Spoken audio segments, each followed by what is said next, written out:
আমাদের শিক্ষা ব্যবস্থা যেভাবে চলছে আসলে মনে হয় এটা ব্যাকডেট হয়ে গেছে। এটা অবশ্যই চেঞ্জ করা দরকার। জি, এখন আমি আপনাদের সামনে যে প্রসঙ্গটা তুলে ধরবো তা হচ্ছে শিক্ষা ব্যবস্থা।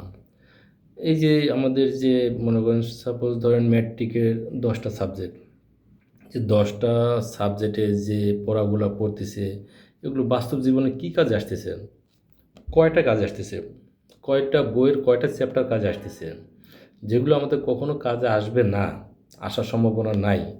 এগুলো কাটছাঁট করে তো আমরা অন্য কিছু ঢুকাইতে পারি।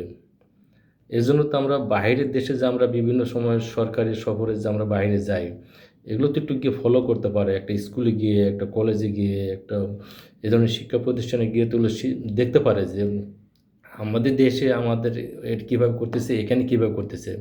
ওই গাইডলাইন তো আমাদের দেশেও তো ওগুলো আমরা মনে করেন যে এস্টাবলিশ করতে পারি। পারি না কি? ওদের ওখানে ছোটোবেলা থেকে দেখি ছোটো, ছোটো বাচ্চারা ক্লাস করতেছে, তাদের হাতের লেখা, তাদের ওইখানে তাদের মোটামুটি মানে কুকিংয়ের যে একটা সিস্টেম, নিজেরা কোনো সময় যদি নিজেদের রান্না করার প্রয়োজন পড়ে, ছোটোবেলা থেকে তারা শিখতেছে। এটা তার মরা আগ পর্যন্ত কাজে লাগবে। তাহলে এদিক দিয়ে আমরা গুরুত্ব দিই। ছোটো, ছোটো বাচ্চাদের দেখি যে শরীর চর্চা বলতে যা বোঝায়, যেমন আমাদের মধ্যে আছে কাব আছে, স্কাউট আছে, তারপর হচ্ছে রবার্টস বলতে যা বোঝায়। এই যে বিভিন্ন স্টেপ বাই স্টেপ ৩-৪টা মানে করেন যে ভালো একটা শরীরচর্চার একটা প্রশিক্ষণ চলে, ভালো আলহামদুলিল্লাহ ভালো। তো এর চেয়েও তো ভালো আছে। আমরা তো বিদেশে তো আমরা দেখি, বিদেশেও তো বিভিন্ন তো আপনারা তো আমার চেয়ে বেশি দেখেন। যে ওখানে গিয়ে দেখেন যে কোনো স্কুলে মার্শাল আর্ট শিখাইতেছে, কোনোটার মধ্যে কুংফু শিখেছে, কোনোটার মধ্যে সাওয়ামি শিখাইতেছে।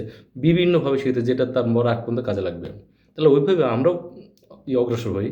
সেই বাপ-দাদার আমলে কি একটা এস্টাবলিশ করে থুয়ে গেছে ওটাই যে আমাদের ধরে চলতে হবে তা তো না। আপডেট কি?